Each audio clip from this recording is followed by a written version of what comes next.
Oh, now it's going. All right. Good afternoon, everybody. It's still light out. I thought I was talking to the camera. I realized I didn't even press the record button. So I haven't made a video in a while because I'm sick. I have the flu and bronchitis, and to be totally honest, I shouldn't be making a video now. I should not have gone to work yesterday. I shouldn't have gone to work today. I missed 3 days of work. It's Genickschein. Why am I missing work? So here I am. On my way home from work. I shouldn't be making any videos, but I'm doing it. I'll be honest. I feel like I'm not getting enough oxygen to my brain because of the bronchitis. And just now I have a chest pain also. So I'm a little worried, but no, it is what it is. It's Bernschlum vierte Welt. I went to the doctor Thursday. Again Thursday, I pushed myself too much. I officiated a funeral, and then so I'm pushing myself too much. I should probably slow down a little bit. But I got 2 compliments or shout outs or whatever you want to call about my videos.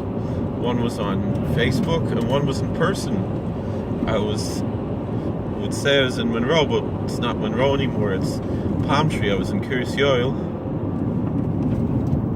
and because my children go to school there, and I was picking up after I went to work yesterday, picking up my children. But like I said, I don't know, the oxygen's going to my brain. I don't feel well. I hit, like today at work, I messed up some things. I shouldn't be. People say, why am I making a video now? I'll tell you, because I don't want to be distracted by the phone. Now I'm looking at the road. I know people say, oh, it's dangerous to make a video. It's not. It's much more dangerous for me not to make a video because I get so distracted by the phone. So I'm making a video.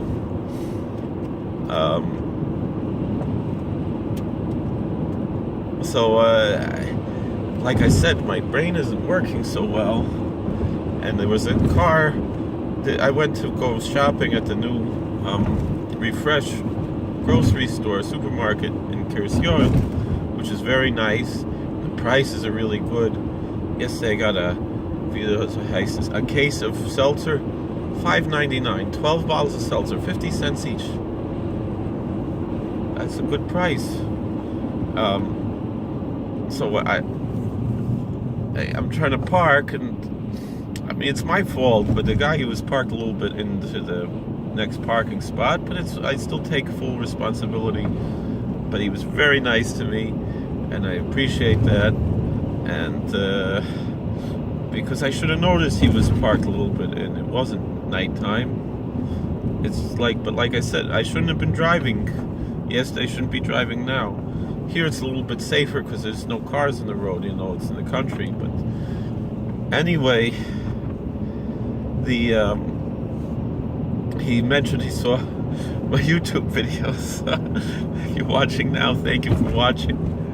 I'm not going to mention your name because I don't think you appreciate the shout out. But anyway, so there's something I wanted to talk about for over a week now. Not this Shabbos, I didn't go to shul, I wasn't feeling well, but previous Shabbos, so that was Parshas Mishpatim, and it was President's Day weekend. We had a nice minyan. I didn't have opportunity to give a drush for Shabbos because people were in a rush, whatever it was. I said even though I prepared a drush, I wasn't going to give it. Probably was good I didn't give it because of what I wanted to say. I think I might have told the story, but anyway, maybe I'll tell the story first. It was a story I heard from what's the name of the rabbi from Florida, Rabbi Shapiro. He sometimes on those Chafetz Chaim videos. So Rabbi Shapiro told the story. The point in the way he told the story was to show how important it is to believe in people.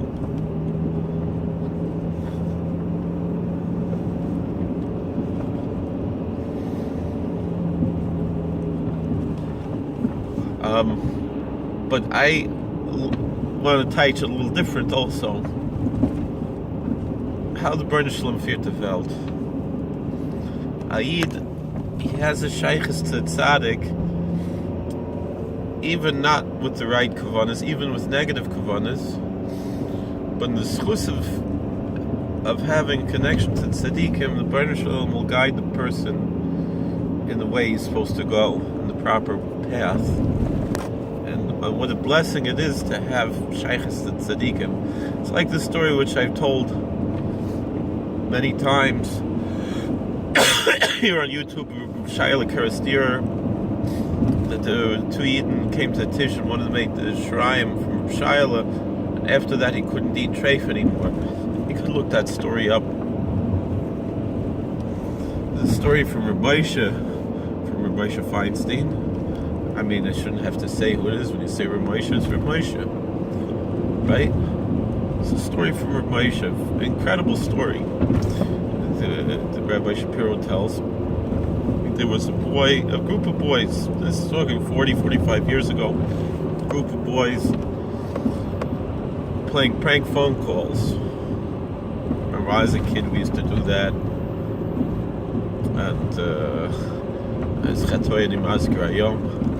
And I was the victim of prank phone calls more than once, which I don't mind too much as long as they're not trying to blackmail me or something. I've been victim of that too. But these boys, what type of prank phone calls they were going to make? They were going to call different rabbonim and ask a fake shaila. Different rabbis ask a fake question in Jewish law. So this boy was his turn, and like each boy was assigned a different rabbi. He was assigned to Rav Moshe. Imagine such a thing. So he calls up Rav Moshe. Rav Moshe's asleep already. Rebbitzin picks up the phone. She said, "How can I help you?" I said, "I have a shaila." He said, "Shiva's asleep already. Should I wake him up?" He said, "Yes." Imagine. So Moshe gets up and he washes nagelwasser, and he hears the shaila. He chaps. It's a fake shaila.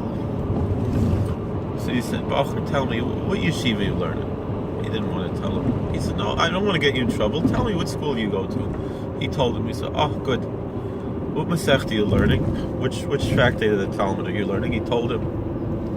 "And which daf you on? Which page you on?" And he told him. He said, "Oh, very good.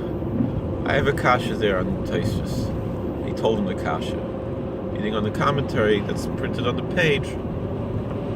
It's a secondary commentary that's printed on the page. Because the first commentary is Rashi.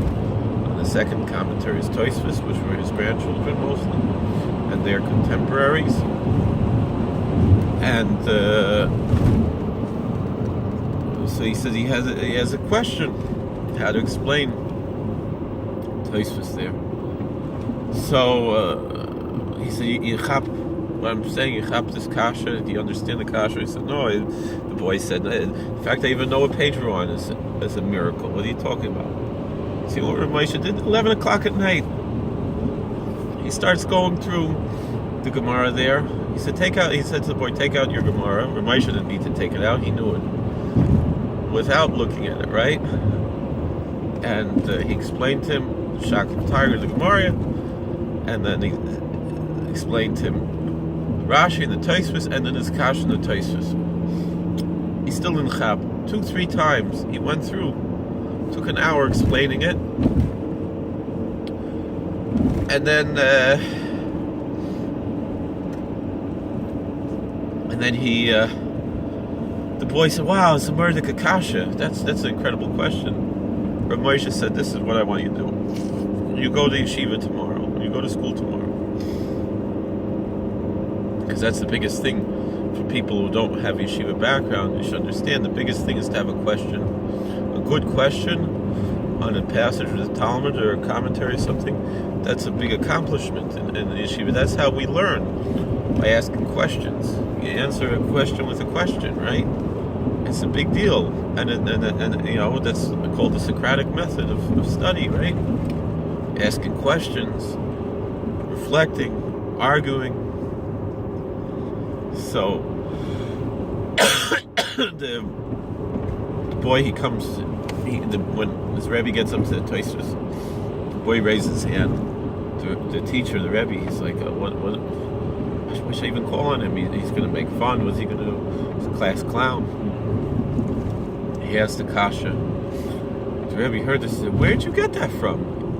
He said, "From Rav Moshe Feinstein." So for the rest of the week, the Rebbe, the teacher in the school, he was trying to answer kasha. And finally answered it. And that night, the boy's parents find him crying. And they said, "What's wrong? What's wrong?" And the boy said, "Nobody believed in me. Rav Moshe believed in me.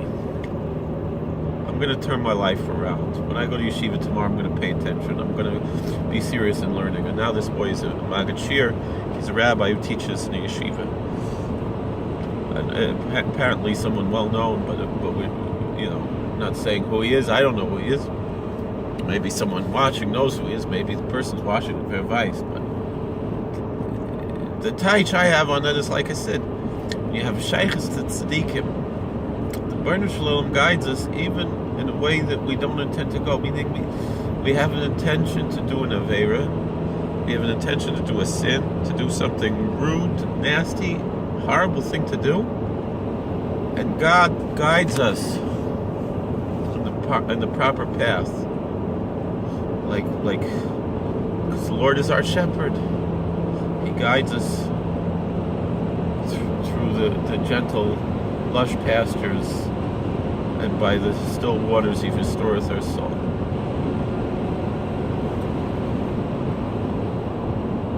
The reason why I kind of am happy I didn't say that, I said this story over between Mincha Maariv instead, and the Yid who was upset about this, he didn't come to Mincha Maariv, so it worked out. But in the morning, so walking home from shul, as the Ingerman, modern Ingerman, he insists on pronouncing tough, not a soft, but a fine person. He asks us, why don't we say a tefillah for Tzahal? Why don't we say a prayer for the Israeli army? And I said, our Mardas was not here. Our senior rabbi, our chief rabbi of our town, really. We were mentioning the town of Bethel. The whole town belongs to our rabbi. He's the chief rabbi. And,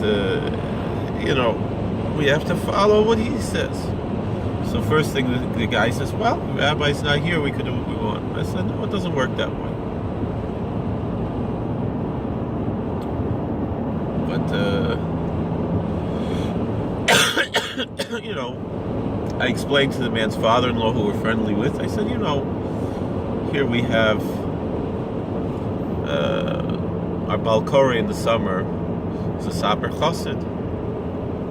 We don't want to alienate him.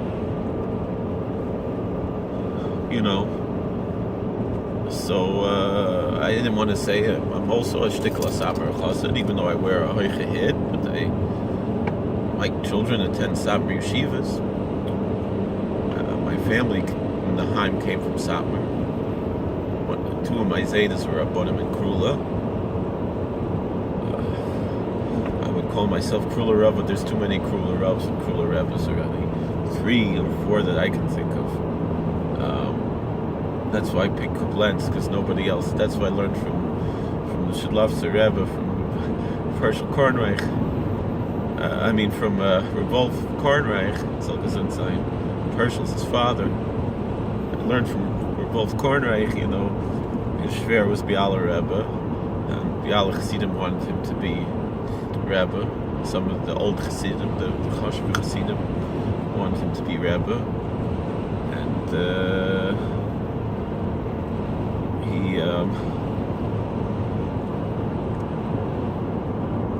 he said, no, he didn't.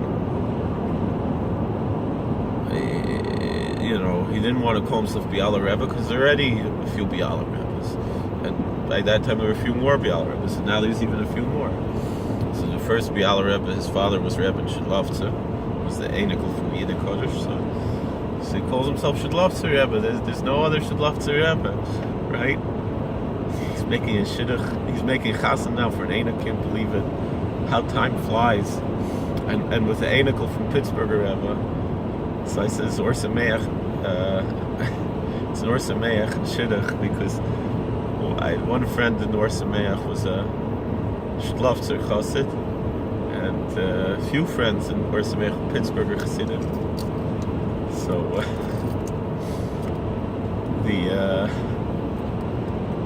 so anyway, Koblenz, nobody else is Koblenzer roof as far as I know. I couldn't find anyone else's Koblenzer roof. So even though the Chavas Yor has a lot of Einiklach, but I feel a big, every time I learn Svarim to Chavas Yor, I feel such a kesher. I'm very proud.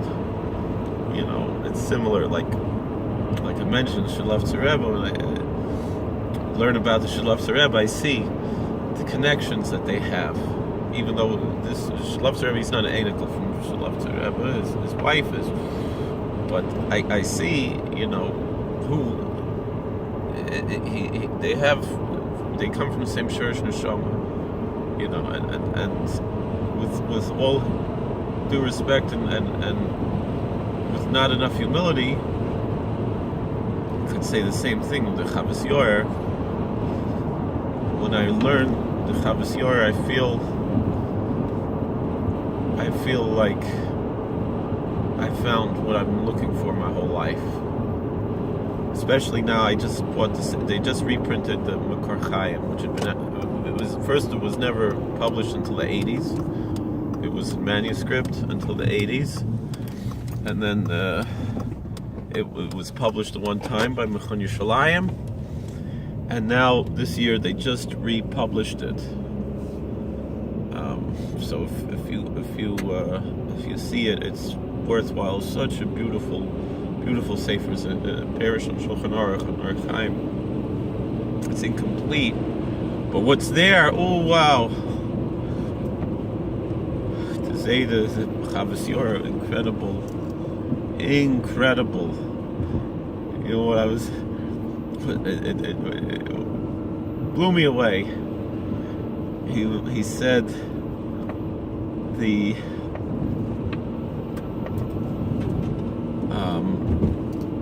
I don't remember who he was quoting, but he was asking the question about what if you don't know which way is Yerushalayim, which way you should face when you're davening.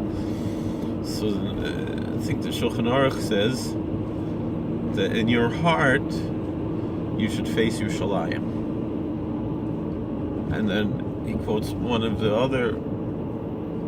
another source that says you should turn your heart toward heaven. So then, and also anyway, when you're davening, you should turn your heart toward heaven. It's also brought stam, even if you're facing Yerushalayim, and your heart should be toward heaven, right?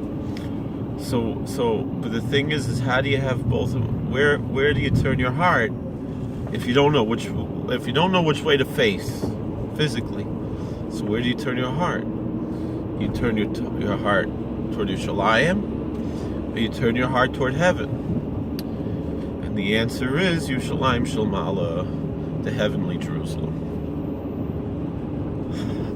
It's just so beautiful. Mamish, so beautiful. So anyway,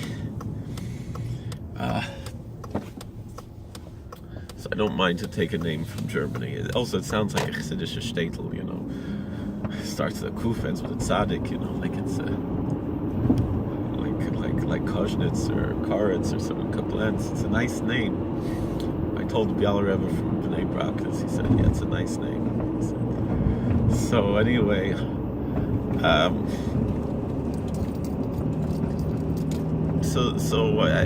told this guy, I said, so you say it yourself. You want to say the tefillah for Tzahal, because he asked, could he say it himself? I said yes, because Yisrael Salanter was once in a shul where they didn't say a nice and shua, and he turned by himself, said nice and shua. And I said, so in our shul we also don't say a nice and shua, but I'm an American and I say a nice and shua, and I like President Trump, and even if I didn't like President Obama, I still said a nice and shua, and I like President Trump.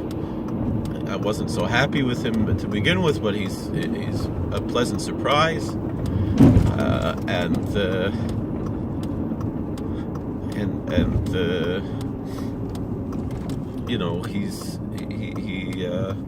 so I say a nice and shua myself, so too you could say. He said, and he said, but so why don't you say, and then, so then I said, I told this man Shrer, finally I said, I have a friend of mine.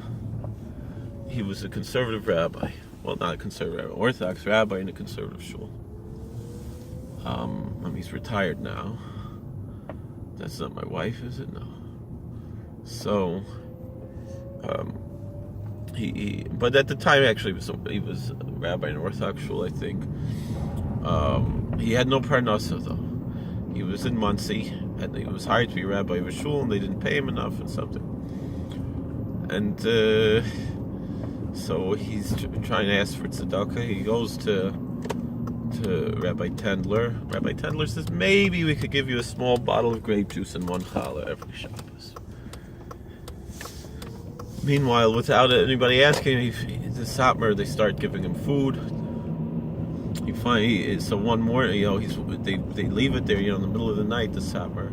So one night he's up and he sees what's going on, and he asks, and they say who they are and everything. And he said, everybody says bad things about you. You're the best people in the world, the Satmar.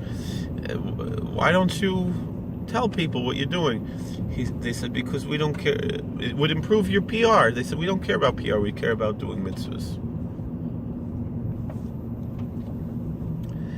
So then the Shver, he says, tell my Adam the story. So I told him the story. So the guy says, in every bad bunch there's a few good apples.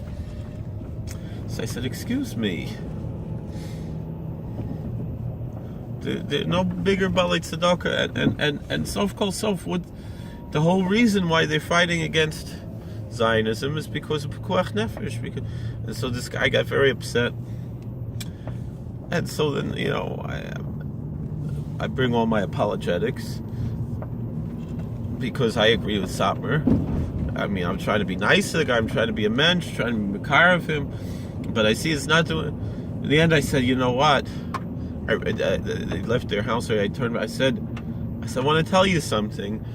I saw online that Rav Kook was visiting England. He visited the Royal National Gallery, and he saw Rembrandt. He saw several paintings from Rembrandt, and he said Rembrandt was zeicha to the Oregonus. Rembrandt was worthy to see the light, the hidden light from creation, from Sheshes Yimei Bereishis. And the guy didn't care. He wasn't misspalded. I could quote a nice word from Rav Kook, even though it's a crazy thing to say that he said. But I was trying to be makar of the guy by quoting something nice from Rav Kook. I mean, the thing is for me personally, I like to say something like that because I like goyish things, So to say that Rembrandt was zeicha to the Oregonus, it's a very interesting thing to say. And Rembrandt was known to be a big Oyev Yisrael, and maybe that's why he was zeicha to the Oregonus, if it's true. But the guy, he wasn't. It shows also. So so here I'm quoting one of his people, Rav Kook. You would think, and he doesn't care because it's not about Rav Kook. It's about Zionism. So and the answer I want to really give is I think it's a big tikkun to eat Eyer Mitzvibel or to eat galareta, to eat cha. It's a big tikkun to eat kugel on Shabbos. It's a big tikkun to sing all this miras by Shalosh Shudas. And yet, I don't forgive if a Yid doesn't do these things. If a Yid doesn't eat galareta, I don't forgive. Or I do forgive, right? Laws him up, so he doesn't eat galareta. It's not the end of the world. So if I can forgive, I could say, all right, you don't need to eat galareta. I don't need to daven for tzahal. The other answer I gave, I said, which actually Moshe Berbeck said the same thing. Not that he's anybody to be quoting, but there was a kuntras. I remember in Rodney Street when there was some kind of battle, fighting going on in Israel. So this kuntras was being put around called Tefillah Yeshara. It didn't say who wrote it. I found out later it was Moshe Berbeck. And it's a good. I don't give askama for Moshe Berbeck, but for the kuntras Tefillah Yeshara I give my askama. Right? It's a good kuntras what he says there. He says we have to daven for Jews no matter who they are, no matter where they are. And I said this to this Yid. I said so let's pray for all the Jewish soldiers of all the countries. And not enough nafkamin if it's a Jew in the French army, in the American army, and the Israeli army. And I'll daven for the Jews in the Israeli army too. But you want me to daven for the Goyim in the Israeli army? I don't care. And I said to him, I don't care to daven for them. I'm okay to daven for them. I respect non-Jews as well. And but so I have to daven for the Muslims and the Druzim and the Christians, everybody, and the atheists, everybody in the Russians and all these people in the Israeli army. Why do I have to daven for them any more than I have to daven for anybody else? Now for the American army, I have to daven because I'm an American. I'm not an Israeli. That part I didn't say. But he didn't want to listen already. That's the problem. People, they get to a certain point, they don't want to hear it. They don't, and that's why I tried to stay away from the whole story to begin with. Because I learned my lesson, I saw what happened in Richmond. It's interesting. Someone who I'm friendly with in Richmond, and they're complaining that they were members, I guess probably in Temple Bethel, or maybe in Beth Ahava, I don't know. But they joined KBI. They're from now. And rabbi in one of the shuls in Richmond, I don't know what shul, I'm assuming a Reform conservative shul, was saying that the Israeli soldiers are human rights violators. And I said, I would never say such a thing. I never said such a thing. I never support BDS. I mean, how could I support BDS? The Hamisha, how many Hamisha companies with the Badatz Hechsher, anti-Zionist Hechsher on it? Why should I support BDS? I buy things with the Eidach Haredis Hechsher from Eretz Yisrael. So I don't support BDS. And even though I do believe the state of Israel violates human rights, but again, the human rights of Jews, not of the Arabs. The Arabs are living like kings. They get everything for free from the Israeli government. The refugees, the Palestinian refugees, they get free water, free electricity, for everything free. And the Jews are the ones who the rights are being violated. They're trying to take away the religion, things like that. And yet I got thrown out of Richmond. I got thrown out of town by the Jewish establishment. But Thank you for watching. God bless. Please like, share, and